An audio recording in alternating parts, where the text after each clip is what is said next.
My name is Helena, and I'm 67 years old. What I'm about to tell you will shake you to your core, because it's about the day my own family tried to destroy me, and how I made sure they never could again. Picture this. I'm sitting in that sterile law office, my husband's funeral barely a week behind us, still wearing the black dress that feels like it weighs 1,000 pounds. The lawyer is reading my beloved Richard's will, and I'm trying to hold myself together while my heart is shattered into pieces. Then my son, my own flesh and blood, stands up, throws his head back, and starts laughing. Not just chuckling. Full-blown, cruel laughter that echoes off those cold walls like a slap to my face. "We get the house and the business," he announces, his voice dripping with satisfaction. "She only gets the plants." And then, God help me, my daughter-in-law joins in. This woman I welcomed into my family, who I loved like my own daughter, she's laughing so hard that tears are streaming down her perfectly made-up face. She's pointing at me like I'm some kind of joke, like my entire life's work is nothing more than a punchline. Do you know what it feels like when the people you've sacrificed everything for treat you like you're worthless? When they look at you like you're already dead and buried. My voice is breaking just thinking about it, because in that moment, I felt my heart crack clean in half. But before we go any further, I need you to do something for me. Drop a comment right now with your country and what time it is where you are. Hit that like button and subscribe if you believe, truly believe, that no mother should ever be treated like this. Because what happened next, well, it's going to change everything you think you know about justice.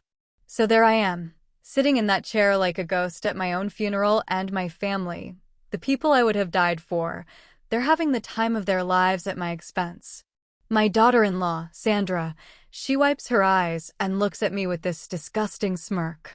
"Helena," she says, her voice all syrupy sweet and fake, "I guess you really are just a woman who's only good for watering flowers. Maybe you can start a little garden center somewhere, sell some roses to make ends meet." The pain in my chest is so sharp I can barely breathe. This is the same woman who used to call me Mom, with tears in her eyes, thanking me for accepting her into the family. Now she's talking to me like I'm some pathetic old woman who doesn't know which end is up. My son David, the boy I carried for 9 months, whose fever I stayed up all night cooling when he was sick, who I taught to ride a bike and helped with homework and cheered for at every soccer game, he's nodding along like she's making perfect sense. "Yeah, Mom," he says, and his voice is so cold it might as well be coming from a stranger. "You should probably start thinking about downsizing. Maybe find a nice little apartment somewhere. We'll need the house for our growing family." Growing family. They're already planning to fill my home with their children while they're throwing me out like yesterday's garbage. The betrayal burns in my throat like acid. I want to scream. I want to tell them exactly what I think of their cruelty, but I can't. I'm frozen, holding back tears that feel like they're going to choke me. Sandra leans over to whisper something to David, but she's not trying to be quiet. She wants me to hear. Do you think she even understands what's happening? She looks so confused. Then they both start laughing again, like watching my world fall apart is the most entertaining thing they've ever seen. I stay silent, my hands clenched in my lap so tight my knuckles are white. Every laugh, every cruel word, every dismissive look, it's like a knife twisting deeper into my soul. These people raised their children with my help, lived in my house, ate food I cooked, and now they're treating me like I'm nothing. Like 43 years of marriage and motherhood mean absolutely nothing. But then something happens that stops their celebration cold. The lawyer, Mr. Patterson, a man I've known for 20 years, he clears his throat. Not a polite little cough, but a loud, deliberate sound that cuts through their laughter like a sword. The room goes dead silent. You could hear a pin drop. Sandra stops mid-giggle, her mouth hanging open like a fish. David straightens up, suddenly looking less sure of himself. There's something in Mr. Patterson's expression that makes the air feel heavy, electric, like the moment before lightning strikes. "Before you continue celebrating," he says, his voice calm but carrying an edge that makes everyone lean forward, "there's something you must know. David waves his hand dismissively, but I can see uncertainty creeping into his eyes. Come on, Patterson. We've heard enough. The will is clear. Mom gets her little plants. We get everything that matters. End of story. But Mr. Patterson doesn't back down. If anything, his expression grows more serious. I'm afraid it's not the end of anything, David. In fact, we haven't even begun to scratch the surface. Sandra rolls her eyes, but her laugh sounds forced now, nervous. What could there possibly be left to discuss? Helena gets her garden, we get the real assets. It's pretty straightforward. The lawyer opens a thick folder on his desk, and I can see David's Adam's apple bob as he swallows hard. The confidence is draining from his face like water from a broken dam. Mr. Patterson, he says, his voice not quite as steady as before, you're making this more complicated than it needs to be. But I can see it in the lawyer's eyes. There's a storm coming, and my son and daughter-in-law have no idea they're about to be hit by a hurricane. The tension in that room is so thick you could cut it with a knife, and for the first time since this nightmare began, I feel something other than heartbreak. I feel a tiny spark of hope. Mr. Patterson pulls out a stack of documents, and his voice takes on the tone he uses in court. Professional, unshakable, deadly serious. David, Sandra, you seem to be under the impression that the businesses, Richardson Construction and Richardson Property Development, belong to your father and would now pass to David as the oldest son. That's right, David says, but there's a tremor in his voice now. Dad built those companies from nothing. They're mine now. The lawyer looks at him with something that might be pity. I'm afraid you're wrong. The businesses were never registered under your father's name. They never belonged to him. The words hit the room like a bomb. Sandra's face goes white as paper. David jumps to his feet, his chair scraping loudly against the floor. That's impossible. That's fraud. Dad ran those companies for 30 years. Your father managed them, Mr. Patterson corrects calmly. But he never owned them. They were incorporated under Helena's name from the very beginning, in 1982. She is, and has always been, the sole owner and director of both companies. I watch my son's face cycle through disbelief, anger, and panic. You're lying, he sputters. This has to be some kind of mistake. Run those companies? Mom doesn't know the first thing about business. The rage that's been building in my chest finally finds its voice.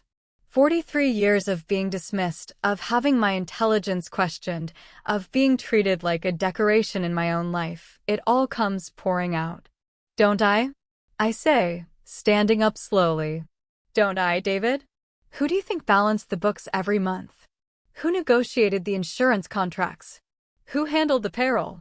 Who built the relationships with our biggest clients? Sandra is shaking her head frantically.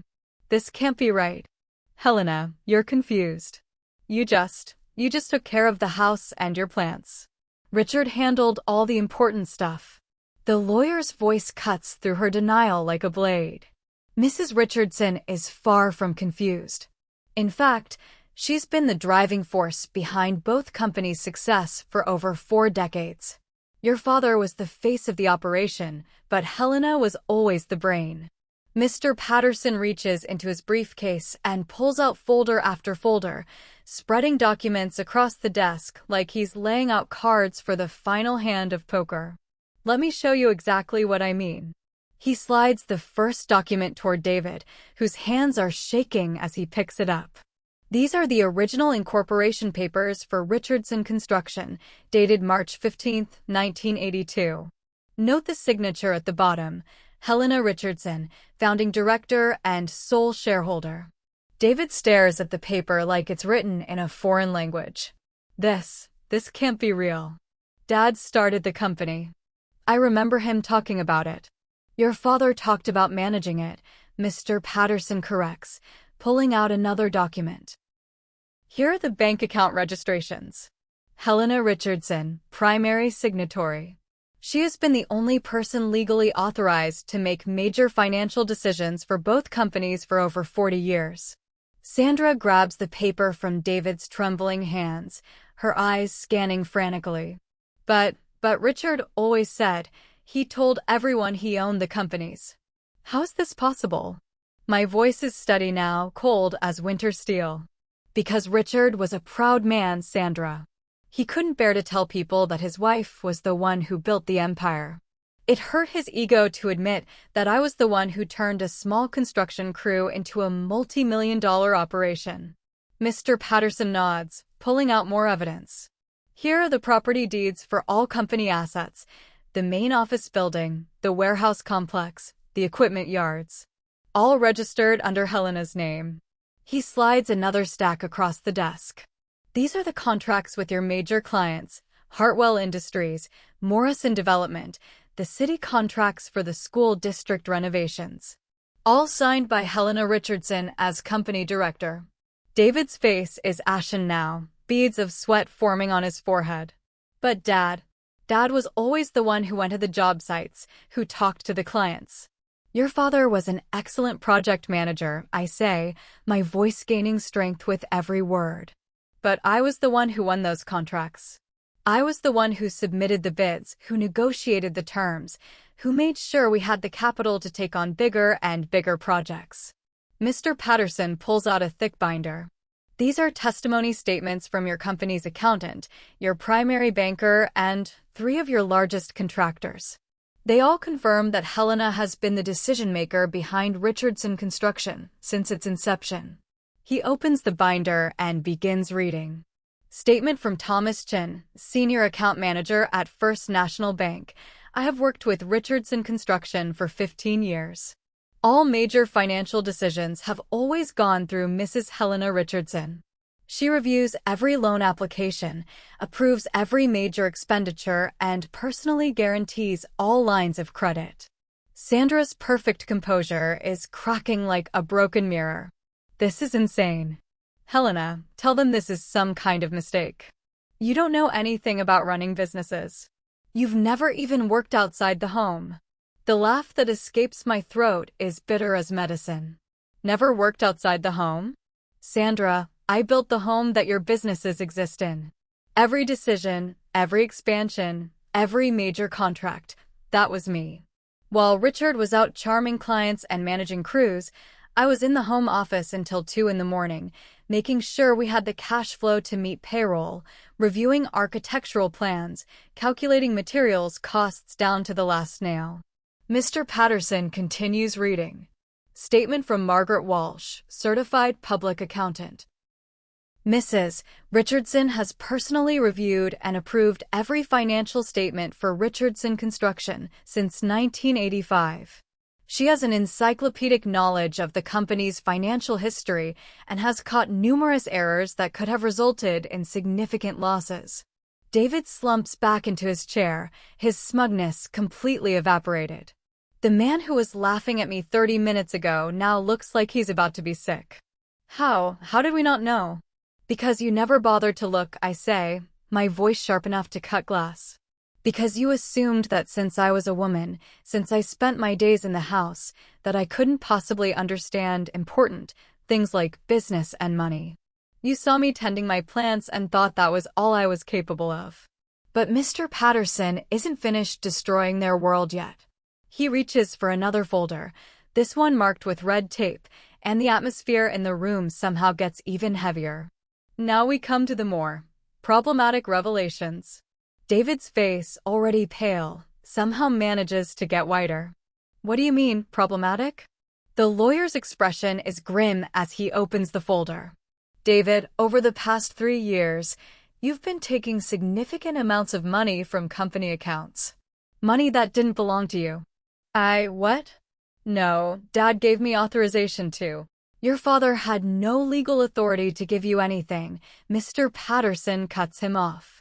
Every withdrawal you made was technically theft from Helena's company. Sandra's voice comes out as a squeak. How much money are we talking about? Mr. Patterson pulls out a thick printout. According to the forensic accounting report I commissioned, David has withdrawn approximately $847,000 over the past 36 months. The number hits the room like a physical blow. I feel like I can't breathe. $847,000. Nearly $1 million, taken from the company I built with my bare hands. That's impossible, David stammers. I was just. Dad said I could use company funds for legitimate expenses. Legitimate expenses, Mr. Patterson repeats, pulling out receipts. Like the $45,000 poker debt you paid off last February? Or the $80,000 sports car you bought for Sandra's birthday? The $120,000 renovation to your vacation condo in Florida? Sandra's mask finally slips completely. She's no longer the poised, mocking woman who was laughing at me an hour ago. Now she looks terrified, desperate. David, you told me that money came from your salary. You said you'd been saving. Sandra, I can explain. Explain what? She shrieks, jumping to her feet. Explain how you've been stealing from your own mother? Explain how you've probably landed us in jail. Mr. Patterson isn't done. There's more. David, you've also signed your name to several high-interest loans using company assets as collateral. Loans that Helena knew nothing about. My son's face crumples. For a moment, he looks like the little boy who used to come crying to me when he scraped his knee. But that little boy never stole from me. That little boy never looked at me with contempt and called me worthless. How much? I ask, my voice barely above a whisper. The total debt obligation is $1.2 million, with interest accumulating at 18% annually. The room starts spinning. I grip the arms of my chair to keep from falling over. My own son has not only stolen nearly $1 million from me, but he's put my life's work, my company's, my legacy, at risk for another $1.5 million. Sandra is sobbing now, her careful makeup running down her face in black streams. David, how could you do this to us? To our family? We're ruined. I thought I was going to inherit everything anyway, David says, his voice broken. I thought it would all work out when Dad died. I was going to pay it all back. With what money? I ask, standing up slowly. The rage in my chest is so hot it feels like it might burn me alive from the inside. With money from the businesses you thought you were inheriting? The businesses you planned to take from me while calling me too stupid to understand what was happening. David tries to meet my eyes but can't. Mom, I'm sorry. I didn't mean for it to get this bad. You're sorry. The words come out like bullets. You're sorry? You stole from me, David. You risked everything I built. You laughed in my face and called me worthless. And now you're sorry. Mr. Patterson clears his throat again, and somehow his expression gets even more serious. Helena, there's something else we need to discuss. Something about your plants. Sandra looks up from her sobbing, confusion mixing with the devastation on her face. What about her stupid plants? What could plants possibly matter now? The lawyer turns to me, and I see something that might be admiration in his eyes. Helena, would you like to tell them, or shall I? For the first time in hours, I smile. It's not a nice smile. It's the smile of a woman who has just watched her enemies walk into a trap of their own making. Oh, I think you should tell them, Mr. Patterson. I want to see their faces. He nods and pulls out yet another folder. David, Sandra, when you mockingly referred to Helena's inheritance as just the plants, you demonstrated a fundamental misunderstanding of what your mother has built. David wipes his nose with his sleeve. What do you mean? Helena's Botanical Enterprises isn't just a hobby garden, David. It's a commercial nursery operation that has been quietly generating substantial revenue for the past 15 years. Sandra stops crying, looking confused. What are you talking about? She just grows flowers in the backyard. I stand up, my voice growing stronger with every word. I grow rare orchids, Sandra. Exotic species that sell for hundreds of dollars each to collectors and botanical gardens. I propagate heritage roses that landscape architects pay premium prices for. I cultivate specialized medicinal herbs that pharmaceutical companies contract for. Mr. Patterson opens the folder and slides out a financial statement. Helena's Botanical Enterprises reported gross revenues of $2.3 million last year. The silence that follows is so complete you could hear a heartbeat. David's mouth falls open. Sandra looks like she's been slapped. That's impossible, Sandra whispers. She's just an old woman with a garden. I'm an old woman with a PhD in botany from Cornell University, I say, my voice ice cold. A degree I earned by going to night school for 7 years while raising 2 children and helping build a construction company. An old woman who has spent the last 15 years building relationships with botanical gardens, high-end landscapers, and research institutions across 3 states. Mr. Patterson continues reading. Helena's Botanical Enterprises currently has contracts with the New York Botanical Garden, the Smithsonian's National Museum of Natural History, and 14 private collectors of rare orchids. The business has a waiting list of clients extending 2 years into the future. David's voice comes out as a croak. $2.3 million? From plants. From 15 years of work you never bothered to notice, I say. From getting up at 5 a.m. every day to tend to temperature-sensitive specimens. From studying plant genetics and hybridization techniques. From building a greenhouse complex that you probably assumed was just my silly hobby. Sandra is shaking her head frantically. But you never said anything. You never told us it was a real business. Would you have listened? I ask. Would you have cared? You saw an old woman puttering around with flowers, and that fit your narrative perfectly. You never asked about my work because you assumed it wasn't important. Just like you assumed I couldn't understand real business. Mr. Patterson slides another document across the desk. This is the business valuation report prepared by Morrison & Associates. Helena's Botanical Enterprises, including its client contracts, specialized equipment, rare plant inventory, and established reputation, is valued at approximately $8.7 million. The number hangs in the air like a thunderclap. $8.7 million. More than the construction companies. More than they ever dreamed of inheriting. And they mocked it. They laughed at it. They dismissed it as the pathetic hobby of a useless old woman. David's face has gone from white to green. He looks like he's about to throw up. Mom, I had no idea. We didn't know. You didn't know because you didn't want to know, I say, my voice cutting through his stammering like a knife. You were so busy seeing what you expected to see that you missed what was right in front of your faces. But Mr. Patterson still isn't finished dismantling their world. He reaches for one final folder, this one sealed with an official-looking stamp. Helena, shall we discuss the international contracts? International contracts. Even I have to admit, those words sound impressive coming from his mouth. David and Sandra both look at him like he's speaking in tongues. International, what? Sandra manages to get out. The lawyer breaks the seal and opens the folder with ceremonial precision.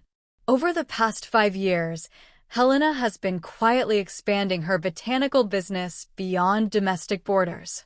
She now has exclusive contracts to supply rare North American plant species to botanical institutions in 7 countries. David's voice is barely a whisper. 7 countries? The Royal Botanic Gardens at Kew in London has a standing contract for $300,000 annually, Mr. Patterson reads. The Singapore Botanic Gardens pays $250,000 per year for exclusive access to Helena's hybrid orchid varieties. Similar contracts exist with institutions in Japan, Australia, Germany, France, and Canada. I watch my son's face as the numbers sink in. The man who thought I was too stupid to understand business is learning that I've been conducting international commerce for years. The total value of these international contracts, Mr. Patterson continues, is approximately $1.8 million annually, with built-in escalation clauses and renewal options extending through 2030. Sandra makes a sound like a wounded animal. This isn't possible. This can't be real. Helena, you don't even speak foreign languages. The laugh that comes out of me is sharp and bitter. I speak enough German to communicate with the botanical director in Munich, Sandra. Enough Japanese to negotiate directly with the curator in Tokyo. Enough French to handle my contracts in Lyon without a translator. But how? David asks, his voice small and broken. When? How do we not know about any of this? Because you weren't paying attention, I say, each word deliberate and precise. When I told you I was taking evening classes, you assumed I was learning flower arranging or something equally frivolous. When I traveled for plant conferences, you probably thought I was going on little gardening club field trips. Mr. Patterson pulls out passport stamps and travel records. Helena has made 17 international business trips in the past 3 years. She's spoken at botanical conferences in 4 countries and has been published in 6 peer-reviewed journals on rare plant cultivation. I can see David's mind reeling, trying to reconcile the image of his simple mother with the international businesswoman sitting across from him. You wrote research papers? 3 of which have been cited over 200 times each, I say with quiet pride. My work on cold climate orchid hybridization is considered groundbreaking in botanical circles.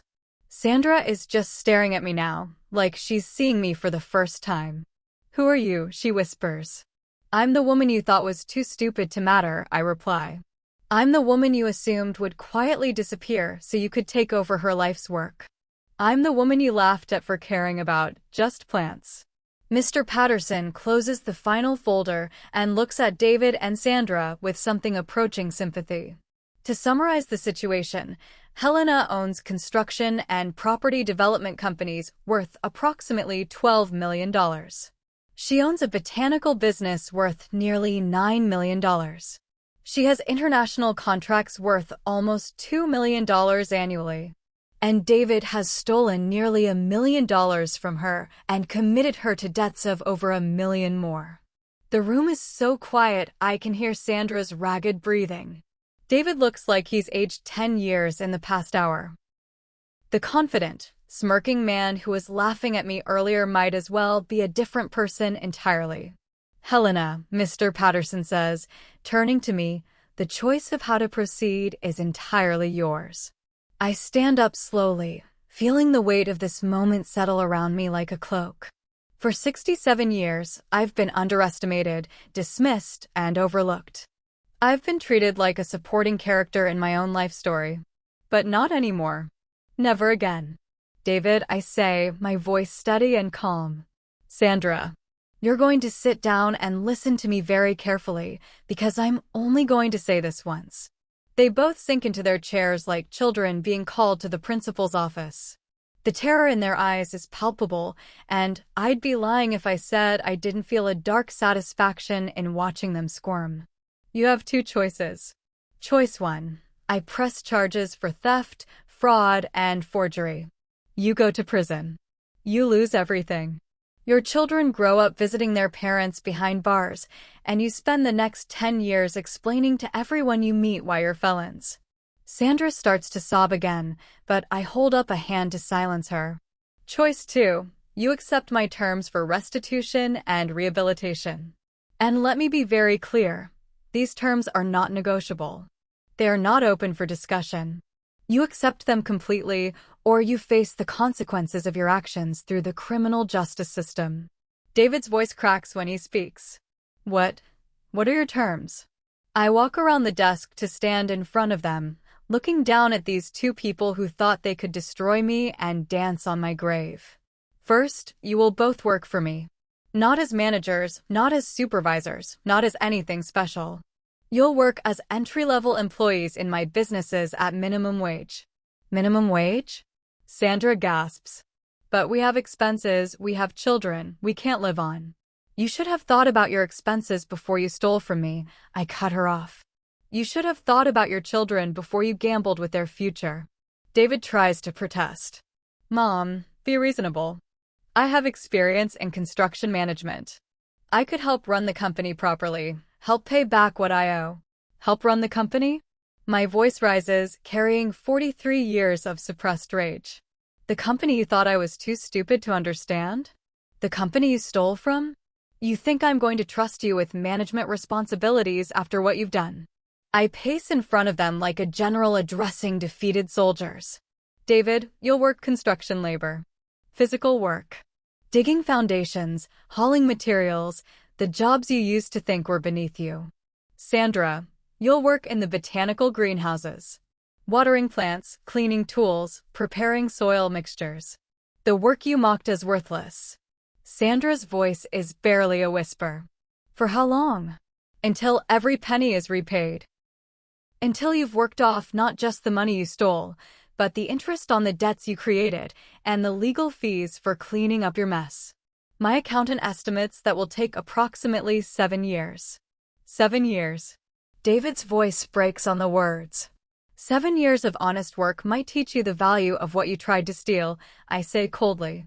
It might help you understand what it means to build something instead of just taking it.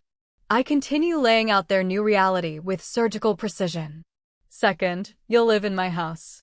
Not as family, but as tenants. You'll pay rent, market rate. You'll buy your own food, pay your own utilities, and you'll follow my rules. Your rules? Sandra asks. No alcohol. No gambling. No unnecessary expenses. Every purchase over $50 requires my written approval. You'll submit to random financial audits. Any violation results in immediate termination of this arrangement and prosecution to the fullest extent of the law. David looks like he's going to be sick. Mom, please. This is so harsh. We're your family. Family? The word tastes bitter in my mouth. Family doesn't steal from each other, David. Family doesn't mock each other's life's work. Family doesn't laugh when their loved ones are hurting. I lean forward, making sure they can see the steel in my eyes. Third, every morning before work, you'll both apologize to me. Out loud, in front of whatever employees happen to be present. You'll apologize for stealing from me, for disrespecting me, and for underestimating me. Sandra's face flushes red. You want us to humiliate ourselves publicly? I want you to understand what humiliation feels like, I say. I want you to experience just a fraction of what you put me through in this room today. I turn to Mr. Patterson. How long do they have to decide? He checks his watch. I believe 5 minutes should be sufficient for such a straightforward choice. 5 minutes. David jumps up. We need time to think, to discuss. You need 5 minutes to decide whether you prefer minimum wage work or maximum security prison, I say. It shouldn't be that complicated. The room falls silent except for Sandra's quiet crying and the tick of the office clock. I watch them exchange desperate looks, whispering frantically to each other. The same people who were so confident, so cruel, so certain of their superiority just an hour ago are now begging each other for a way out of the trap they built for themselves. Mr. Patterson's voice cuts through their whispered panic. For minutes remaining. Sandra breaks first. She slides out of her chair and drops to her knees on the floor in front of me. Helena, please. I'm begging you. I have children to think about. I'll do whatever you want, just please don't send us to prison. The sight of her on her knees should make me feel victorious, but instead it just makes me tired.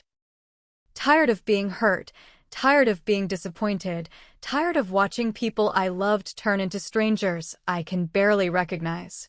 Get up, Sandra, I say quietly. This isn't about making you grovel. This is about making you understand consequences. She stays on the floor, tears streaming down her face. I'm so sorry. I'm so sorry. I don't know what came over me.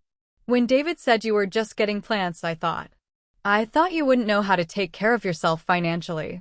I thought we were protecting you. Protecting me? The words come out like a slap. By laughing at me? By calling me worthless? By stealing from me? David moves to help his wife up, and I can see that he's crying too. Mom, we were wrong. We were so wrong about everything. I don't know how to make this right. You make it right by accepting the consequences of your actions, I say. You make it right by working to repair the damage you've done. You make it right by proving that you can change. Mr. Patterson's voice is gentle but firm. 2 minutes. David looks at Sandra, then back at me. If we accept your terms, what happens to our house? Our car? Our savings? Your house will be sold to pay down the debts you created, I say. Your car will be traded for something more appropriate to your new income level. Your savings, if you have any left after the government finishes investigating your finances, will go toward restitution. Sandra makes a choking sound. We'll lose everything. You already lost everything when you decided to steal from me, I tell her. The only question now is whether you lose your freedom too. The seconds tick by like hammer blows. I watch my son, the little boy I used to read bedtime stories to, the teenager I helped with college applications, the man I danced with at his wedding, wrestle with the reality of what he's become. 30 seconds, Mr. Patterson announces. David straightens up and looks me in the eye for the first time since this nightmare began. We accept your terms, Mom. All of them. Sandra nods frantically. Yes, we accept everything. Please don't have us arrested. I study their faces, looking for any sign of defiance, any hint that they're planning to fight me on this later. But all I see is fear, exhaustion, and what might be the first glimmers of genuine remorse. Mr. Patterson, I say without taking my eyes off them, please prepare the paperwork. 6 months later, I'm standing in my greenhouse at 6 a.m., watching the sunrise paint my orchids in shades of gold and pink. Through the window, I can see David loading construction materials into a truck, his hands rough and calloused from half a year of honest work. Sandra is in the far greenhouse, carefully transplanting seedlings, her designer clothes replaced with practical work gear. They both look different now. Smaller somehow, but also more real. The arrogance is gone, burned away by months of hard labor and humble living. They speak to me with respect now, not because they're afraid of me, but because they've finally learned to see me. This morning, like every morning, they came to me before starting work. David's voice was steady when he said, "Mom, I'm sorry for stealing from you, for disrespecting you, and for underestimating you. I was wrong about everything, and I'm grateful for the chance to make it right." Sandra's apology was longer, more detailed. She's been reading about botany in her spare time, trying to understand the work she once mocked. "Helena, I'm sorry for calling you worthless, for laughing at your life's work, and for not recognizing your intelligence and accomplishments. I promise to do better today." The employees who witness these daily apologies treat them with professional indifference now. In the beginning, there were whispers and awkward silences, but honest work has a way of equalizing people. David is respected on the construction crews because he works hard and doesn't complain. Sandra has become genuinely skilled at plant care, and the greenhouse supervisor tells me she's one of their most reliable workers. They've paid back $127,000 so far. At their current rate, they'll be debt-free in 6.5 years instead of 7. More importantly, they've begun to understand the value of what they tried to take. Last week, Sandra asked me to teach her about orchid hybridization. "I want to understand your work," she said. "Really understand it, not just the basics for my job."